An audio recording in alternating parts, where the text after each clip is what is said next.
Mikee P back on the End of Money Players podcast.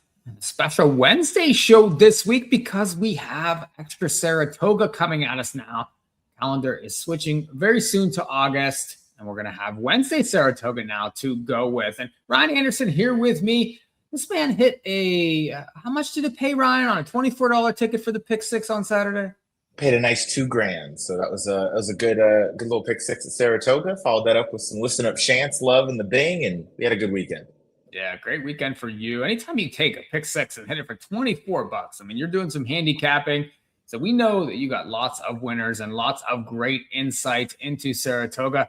This show is brought to you by TwinSpires.com and TwinSpires.com tournaments, and lots of Wednesday action for TwinSpires tournaments. And go to TwinSpires.com and go to the tournaments page, and you can check out the different price points and the different tournaments that are going on for Wednesday and beyond for the rest of the week. And you can see $60 betting set. So if you're into that, the betting set, more like a pick and pray type, that can get you into a BCBC qualifier. We have our cash games at $40 and $100. There's a live money, $120 Saratoga feeder to one of the summer betting challenge qualifiers. So this is, Ryan, so many opportunities, and there's something for everybody here. Yeah, plenty of opportunities as usual. The range is all over. So it hits every price point, every kind of betting approach that you want to take, whether it is that bet and set, whether it's the live bankroll tourneys, qualifiers, cash contests. TwinSpires really does cover every base when it comes to that, which is why they're one of the best tournament sites out there. Lots of contests over the weekend also. And if you look there over the weekend, Ryan, we have some Colonial action. It's Arlington Million weekend. So there's a challenge for $600 Saratoga Arlington Million. Summer betting challenge qualifier there on Saturday.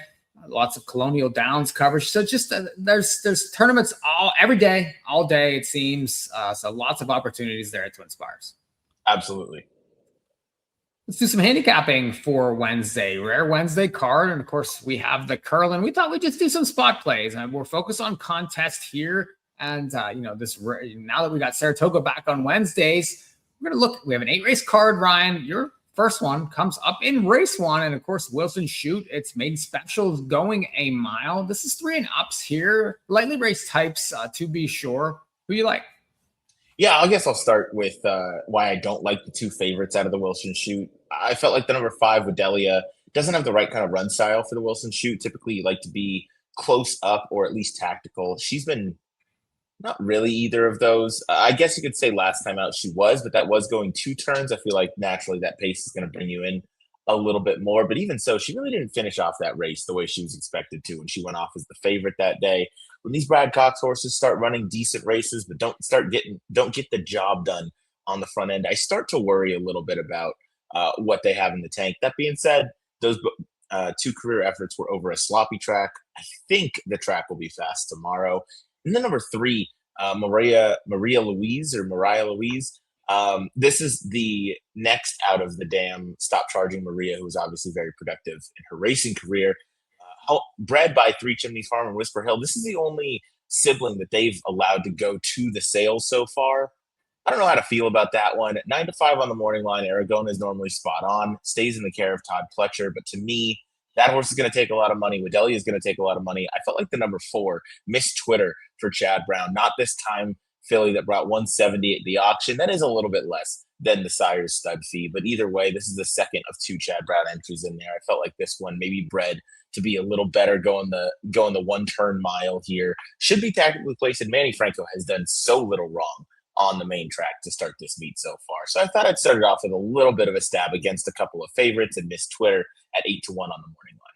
Yeah, we'll see what the track comes up because there is rain in the forecast. So we'll see. It's possible it could definitely have some moisture in that racetrack. But you're right. I mean, to have a Pletcher 3-year-old filly there that they paid $850 for that shows up now, it's taken a while for her to get to the races. Now she could be fine, and you don't know, but I do think that these types are worth taking shots against. So that's a good look. Yeah, get Miss Twitter 8 to 1 morning line, and it's the first race, so you're going to have a pretty good indication how the board's going to go, and maybe you hook up some doubles, especially if you like prices early. You're playing in contests, well, that could be a big separator throughout, and you can jump up early, and you can just show bet the rest of the way.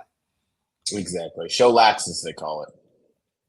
Race 4 is your next spot play here, and it's a state bred main specials now, Ryan. Going 5.5 on the grass. Hopefully they stay on the grass, and this is on the melon. A pretty wide open field. I thought plenty of speed to go around here. You have some horses that have been laid up, so it's a tricky race. What do you like? Yeah, I thought plenty of speed, but I did go with the inside most of the speed, at least on the grass form, and the number 2 Sir Walta, if this one stays on the grass. Flavian Pratt's going to be in the irons. He doesn't ride a whole lot for Dave Duggan.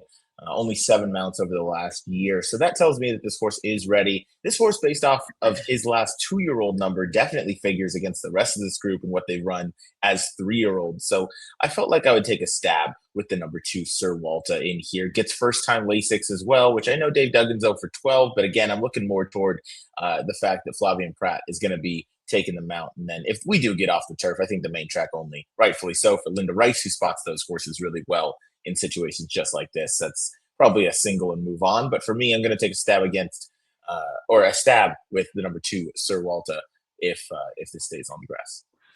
Race 5 scheduled for the grass also, Ryan, and this is Maiden's 50 claimers now for the state breds. And I like the horse in here, and it's number 2, Force of Mischief. I think this one is pretty obvious on paper. Has a couple races at the spot already, and the first time on the grass was just okay. Ended up dropping back and making a little bit of a move late. And then last time ended up front early on July the 4th, and that was the race where you had the big DQ. And but this first race is much better there. Now you get a drop, you get blinkers on. I do feel like that was a tougher spot than this one is. And I do think that this one should be forward again, given the blinkers. You get a better post here. You get Dylan Davis back. I just think that there is a lot to like with this one here. So I'm interested in Force of Mischief. Did you like the same horse or you like somebody else?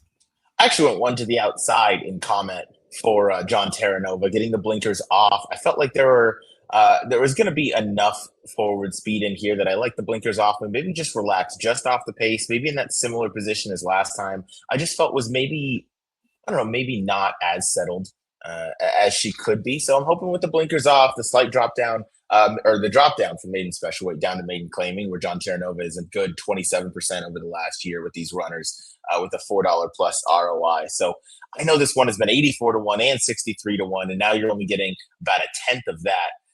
But to me, I thought the blinkers off was a good move, hoping to just relax a little bit and have a little bit more finish in a race that kind of lacks a horse that really kind of finishes towards the end of their races. So I'm hoping that the little blinkers off change makes a difference here. Yeah, it comes out in the same race as the 2. And my thing with the 2 is, I mean, just had a brutal ride first time out. And then I just was maybe a little bit too close. The drop is a little concerning because I do think this horse has excuses. But the fact that they're now, and I think the right spot, hopefully looking to grab a win. That's a good look, though. That probably would be my second choice there on the 3. And just the drop in class here, I do think is very meaningful. So I do like my 2, but I do like your 3 also, race number 5 on Wednesday.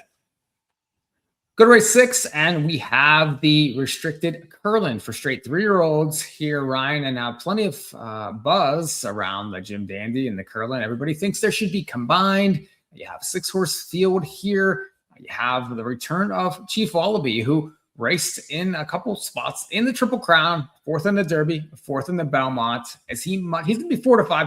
He's 4 to 5 morning line. I think he's 2 to 5 in this race. What do you think? I feel like he is going to be around that 2 to 5 price, but I don't really want him. To me, I get it. He can take a step up. He can win, or not even take a step up. He can get back to that prior form that we've seen, but I don't know. He ran such a great maiden race, came out, ran such a bang-up Fountain of Youth, but he's kind of not been the same horse since then. It felt like maybe it was a little much, a little soon. I get that he's coming off a little bit of a rest, but I feel like he could use a little bit of a freshening. Those were tough races to run after your maiden breaking performance, and just to run them back to back to back to back, that's asking a lot from a young horse that doesn't have a lot of experience. So I went with the horse that's going to be second off of a little bit of a break, and that's the One Blackout Time, who was obviously highly regarded early on in his career.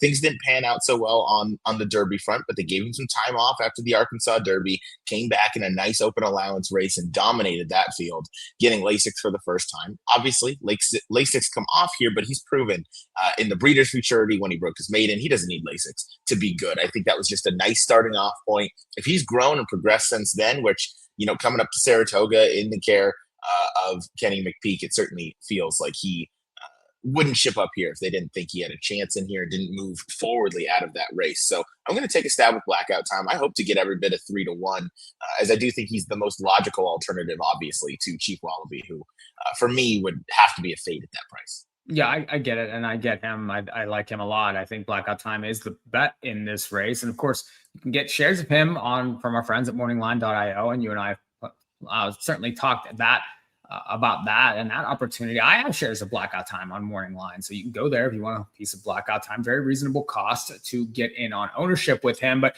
there's going to be probably a little moisture in the track. I thought that he responded very well last time off the bench, and he needed a drop. He needed to get his confidence back, and now I know he got Lasix, but if he can take a step forward here, he's going to look awfully dangerous, I think, in the Travers, because he's a horse that has that high 2-year-old number. And when these horses are that good, and then last time he showed flashes of that, I think that the step forward is coming now. I like the rail post. I think he gets the jump here on Chief Wallaby. And it's just, Chief Wallaby's not a horse that I really can trust.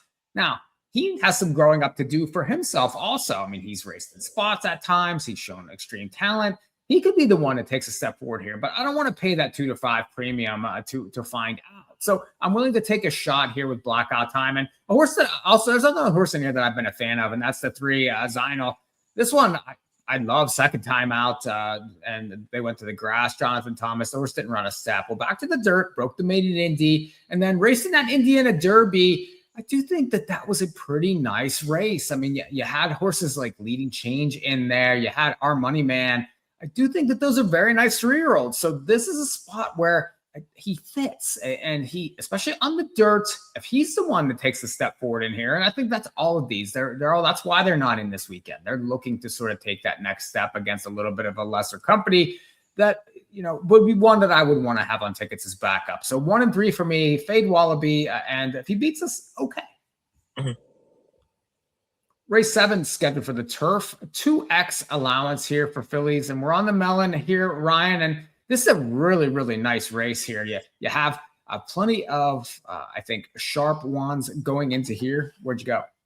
Yeah, I felt like it's a tremendous betting race, and I ended up going with the number 4, Relax, from Miguel Clement and Flavien Prat. This one was favored last time out, did not get the job done going a mile and 3/8, but I really like the move this one made as they turned for home. Certainly seemed to be more of that 9 furlong kind of horse, as this one got a little bit tired late. And I know overseas running a mile, 9 furlongs was pretty much where that horse capped out at. I understand completely coming over here from overseas. It's a totally different ground that they run on. So stretching out certainly made more sense. I felt like a mile in the Plenty of Grace that this horse first showed up in was too short. This horse probably needed one off the bench or off the long layoff from Chantilly last fall. Came out in that marathon N2X and again lost by that head. But I do feel like the cutback now to the mile and an 1/8, I think, has plenty of foundation under her for a spot like this. I like the number 4, Relax, at a price at 6 to 1. I'm hoping that holds. If I play some late sequence stuff, I'll probably single that horse, just try and create a little bit of separation because this is an excellent betting race top to bottom. Yeah, excellent. And the 3 stays here is going to end up taking money. That one's entered on the weekend. So we'll see if Time to Dream shows up here. I'm going to go to a different horse, and it's the 6, A Power of Destiny. Now, this one's 8 to 1 morning line, shifts from Woodbine. And if you watched that race last time, Ryan, that was a really nice effort against a horse that was a big favorite, Majaz. And this one, I just thought really progressed. 3rd time, got back to the turf, and you could see those turf lines, back at Kempton, back at York, at Goodwood. This horse was last year as a 4-year-old. So I thought that she really put it all together getting back to the turf last time. And now they ship here, and there's plenty of Woodbine spots they could go in. The fact that they ship down with this horse in a barn, for a barn that really doesn't send that many here. You get Johnny now. I think, from this post should be positioned very well. And if this one can run back to that 90 figure last time, I do think she's right there, and she's not going to be bet like she has a 90 buyer in her last race. I think others will take money. The 3, your horse, the 4, the 5 is certainly going to take money. So I think Power of Destiny could get lost. I think is going to be a really nice play. And if she, gets back to that last effort or even does a little bit more, especially with the extra distance. If you look back, she likes Mound 3/8, Mound 5/8. She wants to go this far. So give me Power of Destiny at 8-1 there in race number 7. I like it. Race 8 to finish, Mount of 16th, Inner Turf. And Ryan, we're going to be finishing up these contests here. It's maiden 50s. Who you like? Yeah, this horse is getting a little bit of a kitchen sink angle, as I like to say. It's number 3, Jax Mac. Came out of a race where I can't believe Jackson and I didn't have the exacta with Coach Ryan and Jaxer. But this horse definitely had a pretty rough debut trip. Wasn't bet all that much, was a little under 30-1 in there. You can see Jaxer came out to win the next out performance. But this one comes in now as a 3-year-old, has been, or was a gelding, I should say, prior to debut, but takes that drop from maiden special weight down to maiden claimers, gets first-time Lasix, gets the jockey change to Irad Ortiz, gets blinkers on. I expect this horse to show a much improved effort now as a mid-season 3-year-old compared to that late-season 2-year-old form when debuting for the Jorge Abreu barn. Also has a trainer switch in here to the red-hot Horacio de Paz. So a little bit of everything in here for the number 3, Jax Max. So I'm going to take that one to try and end out our sequences in here. And another good betting race. Yeah, and de Paz was really racing. His barn's going very good. 6 for 16, a couple of those wins with Irad. So, whenever he shows up on his horses, that they're going to be well met. I do think that this horse is going to take money, though. I mean, 5-1 Yes. I think this horse probably could go favored in here. But a nice way to finish up this first Wednesday at Saratoga. One of many. I don't know if you looked at any of the weekend races, but a huge weekend at the Spa, Ryan. I know you're mostly focused on Del Mar, but lots of great racing all week into the weekend. Yeah, I look around a little bit everywhere, and I've only skimmed through so far, but more deep diving to come for the Thursday through Sunday slate at Saratoga and at Del Mar. Get in on Saratoga Wednesdays. Get in on TwinSpires tournaments. Lots of qualifiers, cash games, everything going on all week long. Get in on these Saratoga tournaments. Thank you, Ryan. We'll see you all next time.